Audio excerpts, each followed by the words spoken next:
I want to be able to share with you our handout, which is our top 10 tips for online program success.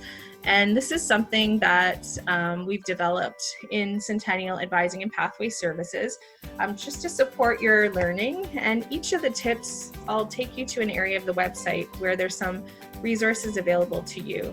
And this list is taken from a website and a resource called My College Success Story, and we've modified it for online learning as well as for Centennial College. So we hope that you find this helpful. I'm just zooming in. So tip number 1 is believe you can do it. So what we know is a large part of your success is knowing you can do it. And in this challenging time right now with COVID-19 and with moving to learning online and trying to navigate everything else, it really is trying to find that in yourself and knowing that you can do it. We believe in you, and we know that the supports we're able to provide can help benefit, but it is about your mindset. So it's getting in that place where you're thinking about a growth mindset. If you've heard that before, so thinking about, okay, failure's probably going to happen. It's quite normal. So when that happens, how will you take that feedback and learn from it, as well as just keeping going and being persistent. And tip number 2 is around being professional. So many of you mentioned your programs that you're going into. So when you're doing your online programs and you're starting your courses, really think about that environment as your professional practice. So showing respect to yourself and others, the learning space. Many classmates end up being colleagues in the future, and I even heard somebody mention that you're working together now, and so just thinking about where you're learning as part of your profession. The college has actually been working really hard on creating an online learning toolkit that speaks to that professional piece and also provides some resources for getting yourself to a place where you're believing in yourself and you're supported, and you know who's here to support you with that learning. So I'm taking you to the Centennial College website, which I'm sure many of you have visited many times. And then now as a student, I just wanted to draw your attention to a few things. The top blue bar that's listed has any important updates. Right now it's being devoted to our COVID-19 Information Center. So you can click on this white box, and it's not only about how to stay well during this time, but it has all of the frequently asked questions and quick reference to any of the services that are available to you. There's an academic area that lists all the important information. If you're an international student, there's a link. There's a link to all of our services as well. And all the quick reference to your contact list for your school, as well as our different service areas. So student life, careers, co-op, enrollment services. There's the online learning toolkit that I'm going to show you, as well as the link to the libraries and learning centers. If you're local to the Greater Toronto area right now, there's a really helpful map that's been created by our student life team around food security and community resource options for you to access. And so that's listed there. So I really encourage you to check out this area for a quick reference. Now I'm going to show you the online learning toolkit that I'd encourage you to start exploring through, watching some of the videos and looking at the resources. There's a video by Joanne, one of our learning strategists, and she's created some tips for online learning to get you started. And you'll also see that there's some helpful tips if you get stuck using eCentennial, which is our student learning platform. I'm going to show you that and what it looks like inside, but there's lots of support on the back end to help you, as well as our library and web-based resource link. Okay, so that's helpful as well. We've also linked to eCampus Ontario learning resources. So what this does is it actually links to all the colleges and university learning portals across the network and shares resources around support to your learning and learning online. So I encourage you to check that out as well. And then there's this online rights and responsibilities. So Natasha mentioned she's joining from the Student Experience Office. So the Student Experience Office has created this helpful tip sheet, just knowing what your rights and responsibilities are online. So when we're thinking about, professional conduct and how you're sort of interacting with colleagues and faculty or classmates and faculty, there's some good tips here. So just a reminder around being kind and respectful, pressing pause before you hit the send, which I think is a good tip there. And the other thing is just a little bit around the good email etiquette. I know so often we're used to texting and sort of that quick back and forth chat. So there's a few tips here. Many students are surprised it might take a day or two for a faculty to respond to an email. And there's a few more tips just around being conscious about if you're not bringing it to school, that it's not something that you would share online in your learning platform, as well as just being mindful that there's supports around if you're experiencing cyberbullying. Obviously, please don't be involved in that, but if you do become or have experienced that, you'd connect. The Student Experience Office is available. They can also help go through all of our college policies and help you with your rights as a student. So the information's there. So hopefully that gives you a little bit of information around some of your supports while you're learning online. So tip number 3, it sort of links to what we were talking about around thinking about getting back into learning and having that mindset, as well as thinking about your professional next steps, and just around thinking about what are some realistic goals and how can you set those for your time here, knowing your strengths and your opportunities for growth, and how you're going to look at challenging yourself enough to step outside of your comfort zone. Where our network of advisors and staff and faculty are here to support you through that. And hopefully we're going to be able to share some information on supporting those goals, both academically and personally, while you're here. And tip number 4 is all around encouraging you to join our virtual experience Centennial. And so what that means is we are offering orientation next week in terms of our program information sessions and getting to know the college, as well as Experience Centennial will continue throughout your time here. And so to find out a little bit more, you can download, we have an Experience Centennial app. So I'm just going to take you to that now. Okay, so on our website here, you'll be able to see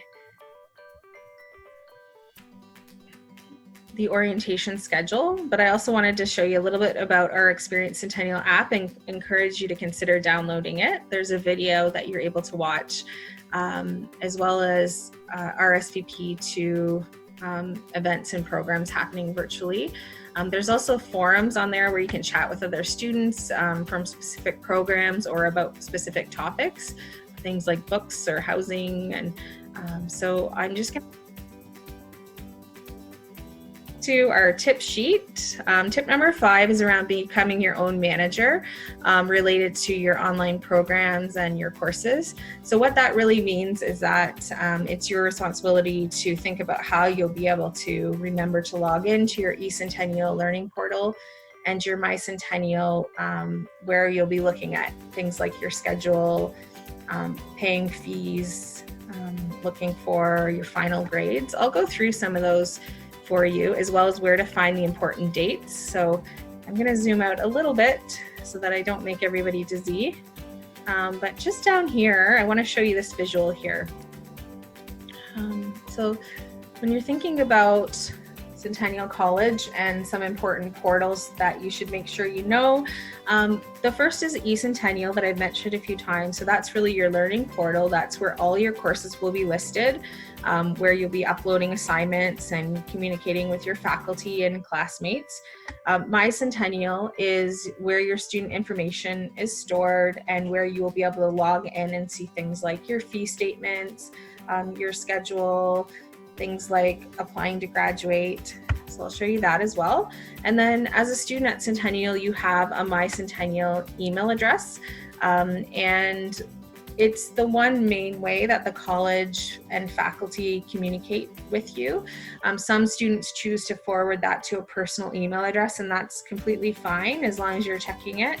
But you do have access to Office 365 with that email address, and you have an Outlook calendar, as well as you have access to the Microsoft apps. So I want to show you, I'm going to actually log in to the college website. I'm going to log into my Centennial and show you how to get there. So I'm going to navigate back to the main Centennial College website, and below the blue bar is this white bar, and you'll see something called the Student Hub. We recommend you just start at the Student Hub because it has all of the information you'll need as a student here. You'll see something called Events on the left-hand side, and an All Events tab. That's your important date calendar. So I'll show you that, as well as you can see how it links to eCentennial, to My Centennial login, and you may have used the My application when you applied. Some students also choose to download the Centennial College app, and it's basically the portal that would take you to be able to log into all these things from your phone, and you can get notifications, so you can log into eCentennial from your phone through the app. So if that's something that's interesting to you, go for it. But it is really about being your own manager and whatever really works to kind of keep you on track. This is the events calendar page, so it's the one place, and it's linked on your internal when you log in. It's the same one on the main website. This is the main calendar. And so you can either download this as a PDF, or you can download to your Outlook calendar. So I'll just show you how let's see here. I'll download the PDF here so that you can see. So when you download it, you have month by month, and it lists both the calendar version, and then it includes a list of all the important dates and deadlines and things to remember. Okay, so it's something that you can keep checking back for to keep you organized.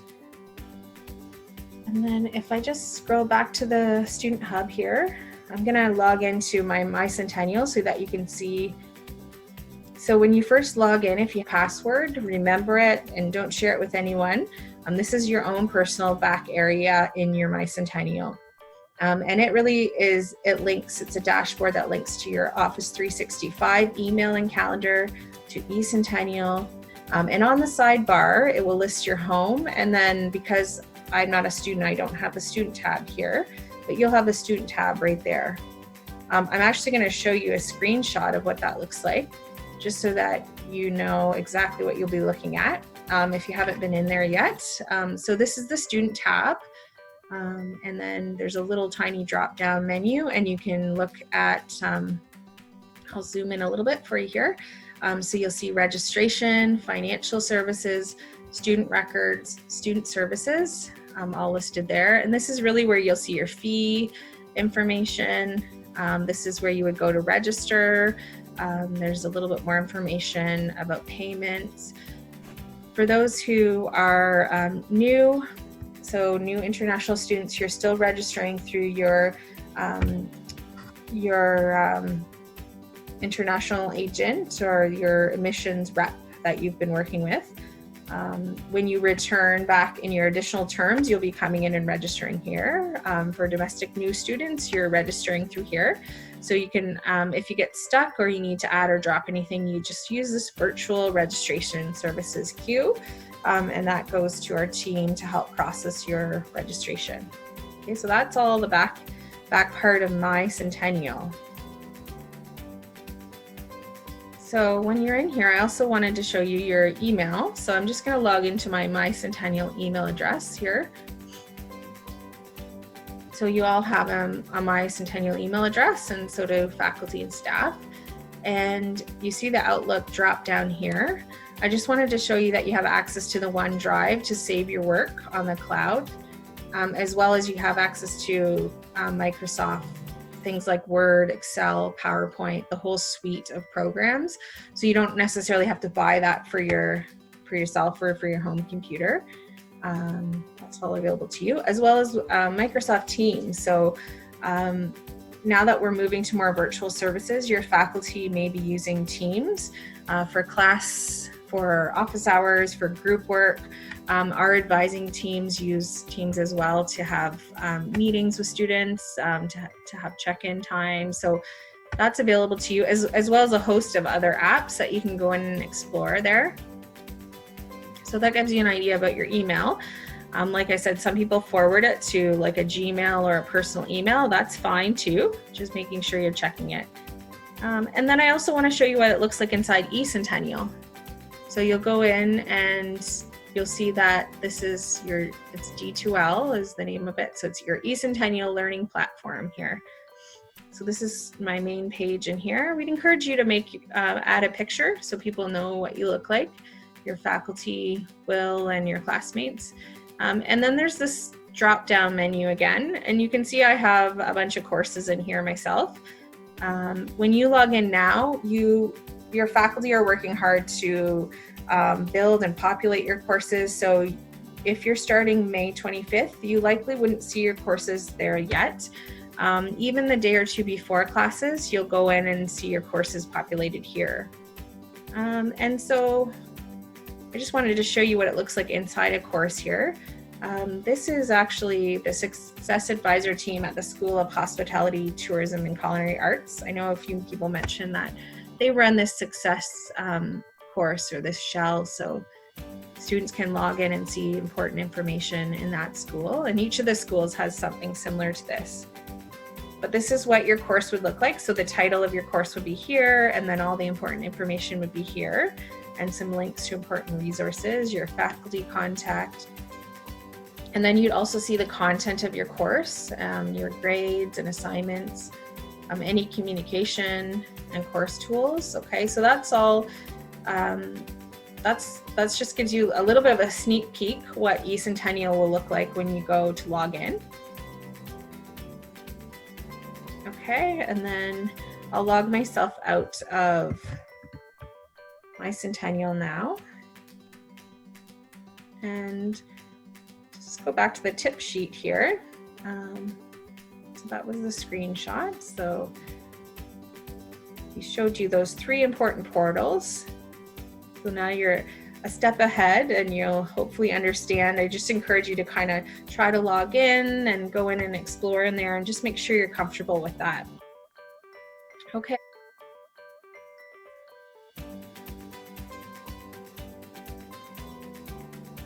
So we're looking at our top 10 tips for online success. We're on number 6 actually. And just thinking about this one because you often don't think about this as 168 hours in a week, which seems like a lot of time, but you'll want to think about how you're going to budget those wisely. I know that in general, online learning can be challenging. It's definitely not something where you have to be in, physical class at a certain time. If you're like me and many students, you'll be balancing a lot of things. So it could be family responsibilities, social responsibilities, potentially work. Just thinking about, how are you going to build and plan for dedicated school time and study time? It seems like a lot of hours in the week, but I know how full they can get. And so really devoting that time will be important as you're starting your program. And if that seems like you would like to have some additional support around like time management or building a schedule, or even just thinking about learning how to effectively learn, we have a team of learning strategists and tutors who are available to you virtually. So I just want to show you where you would find that information. as well as show you the Library and Learning Center's website. And I'm sure you'll be visiting this lot. So it's libraries.centennialcollege.ca. And I know a lot of people think of the physical books when they're thinking about libraries, but our library has a ton of resources for you as a student, including specific library guides for your program. There's tech support on navigating the systems, and things like journals and citation information. Up in the corner here, I'm clicking on the Learning Center's link, and this just takes you to the information about the tutors or online learning strategies. So here's where you'll go in to book a tutor based on specific subjects. And then there's also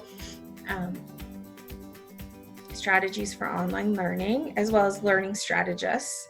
And then specifically for math as well, if you're taking math, recognizing that it can be really challenging to get back into that. So you'll see some guides available to you. Check those out, as well as how to book an appointment with a learning strategist. So I wanted you to know where those are, and you'll be able to navigate to them if you want to set up a time to focus on how you're going to establish that school routine, focus on, smart study skills, and really getting dedicated back to learning while trying to balance all the other things that will be happening. Tip number 7, we really encourage you to get to know your faculty and your advisors virtually. So today you're meeting some of your advisor team virtually, and in your school you'll have a success advisor or a success advisor team who are working to support you. You'll also have a faculty member for each of your courses.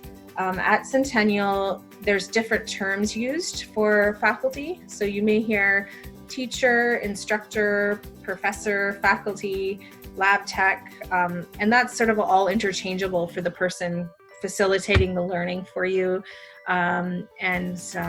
Just wanted to, I know terminology can be something that, if you're not sure of, but it's interchangeable and sometimes based on your program. So let me just show you a little bit. Just going to scroll down as well, because getting to know your faculty and advisors virtually, we want to make sure you know who your success advisor is. So when we use that term success advisor, I'm just moving down to our second part of our handout, which is called Advising and Academic Resources. And we've been going over some of those with you already, but you can see here, it lists your success advisor here. So we just encourage you to write that down in your own individual areas. So I'll show you where you can find your advisor online. So I'm back to the main Centennial College website. And then it's just /advising as the email address. So centennialcollege.ca/advising. And you'll see the list of the advising network available to you. You need to click on the current student link, and now your current students, and you can see your advisor listing by school and by program. That's how you find your advisor in your school. Encourage you to check that and write down who that is. And then in addition to your program resources of your success advisor, you're also, I mentioned the faculty, there's a coordinator of your program, but really your faculty is there specifically to help you with your course learning, but they're also there to help provide information about your industry standards and advice, any sort of professional accreditation or qualification information, and really can answer questions about your course learning requirements. So that kind of differentiates who you'd access in terms of a service there. And then each of you will have a program handbook for your program. And that outlines all the college policies, but also important information about your program, your course requirements to successfully progress. So it'll show from term to term what academic requirements you need, what courses you need to be taking, as well as, what you need to do if you were unsuccessful in a course or if something wasn't being offered and you needed support there. Your success advisor team would help you through that in terms of progression options. But that gives you an idea per program specific, what's available to you. Your handbook should be emailed out to you or posted on eCentennial, so you should be getting that when you start your program. And we've been going through some of these resources already around your academic resources. So moving from your program specific, there's some specialized advising services that I wanted to go through, as well as we talked through most of the learning resources here. There's also career and cooperative education, has career and co-op advisors who are available to help you talk about your skills, how to translate your skills into what work might look like, and then things like resume, cover letter, interviewing skills, they're available to you there. I also wanted to let you know about another portal called Hire Centennial, and I'm going to take you there now. Hire Centennial is something that is a resource for checking out jobs. So if you, I believe I had it pulled up here. Yes. So hire.centennialcollege.ca. So if you're a current student looking to work while you're studying and you're local, the jobs are listed here. If you are looking for jobs after you graduate or after you have your credential, they're also posted there. So employers log in and post jobs. There's actually quite a few jobs being posted right now, and the Career and Cooperative Education Center have developed resources to support employers to provide safe work environments for our students, as that being very important during this time. So I just wanted to make sure you knew about that portal, and you'll probably be able to access that throughout your time here at various times. That is available to you. Some of the specialized advising services that are available to you. So in our Center for Accessible Learning and Counseling Services, there's some important resources I wanted to make sure I mentioned. So as a student here, you have access to counseling. So a professional counselor is available to meet with you confidentially, and they have moved all of their services virtually as well. So they can set up a video meeting with you or phone. And so that's available to you, as well as if you are somebody who has a registered disability, so learning or mental or physical disability.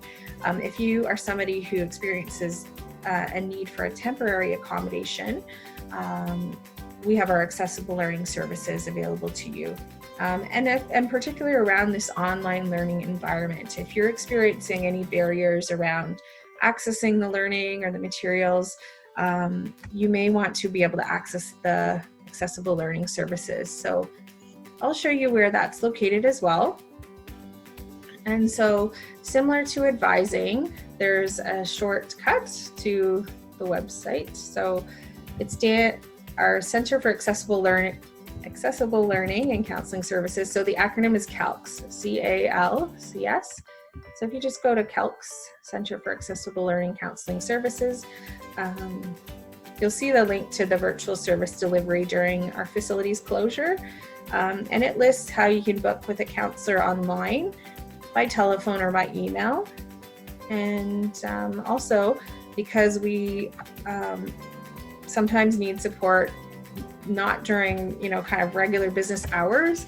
And I know many of you have mentioned if you're studying from all over the world and you're in different time zones, we have a few different 24-hour, 7-day-a-week services available. One being Good to Talk, our helpline, that's available there. Telehealth Ontario is listed as well.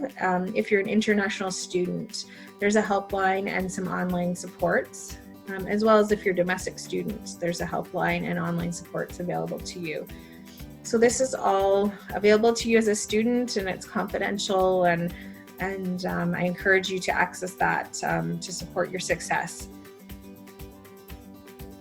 And we're just going through a few other advising supports in the specialized area. One actually being if you are an international student, Our international student advisors are available for anything related to regulations to your study or work.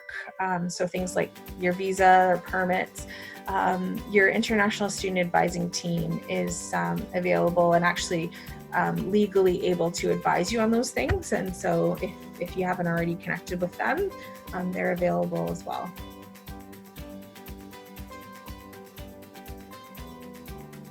Online program success tip number 8. So thinking about how you're going to stay social. So just encourage you to still connect with loved ones, even if it's virtually. And we encourage you to connect with the college as well to stay social. We have a number of virtual opportunities. One example is this acronym here. You'll see CCSAI, the Centennial College Students Association Incorporated. So they're your students association, ccsai.ca. Encourage you to check this out. The leadership team has moved everything online and virtual. So it lists all the virtual events and webinars. The domestic health plan is accessed through here. There's a tax clinic and legal service support, as well as you can connect with a student advocate all through there. Now, if you're an international student, the health plan is GuardMe, and it's offered through International Education starting May 1st for those starting for May. Tip number 9, using our virtual services. So now you're ahead of things in terms of knowing where to access the services, and we'd encourage you to keep checking back and connecting with us. We've actually linked the COVID-19 Information Center because that really did so helpfully list all of the services just there in that drop-down bar that I had showed you. And lastly, tip number 10, we encourage you to try to maintain a balance and, practicing self-compassion. This is a tough time. One way you can do that, our athletics and rec services are offering wellness sessions throughout the week around things like nutrition and relaxation and wellness and physical health. So they've actually taken over the Instagram channels, and I encourage you to check out the Colts Campus Rec page as well for some ways to stay physically fit in your house or at home. But there's a few examples, like even just thinking about, are you going to be able to take a walk or have a snack, nap, connect with friends? Like sometimes you're thinking, okay, you're starting this program, it's going to have to be only studying, but it's so important to maintain that balance and take care of your wellness while you're learning. Okay, so that gives you a little bit of information here.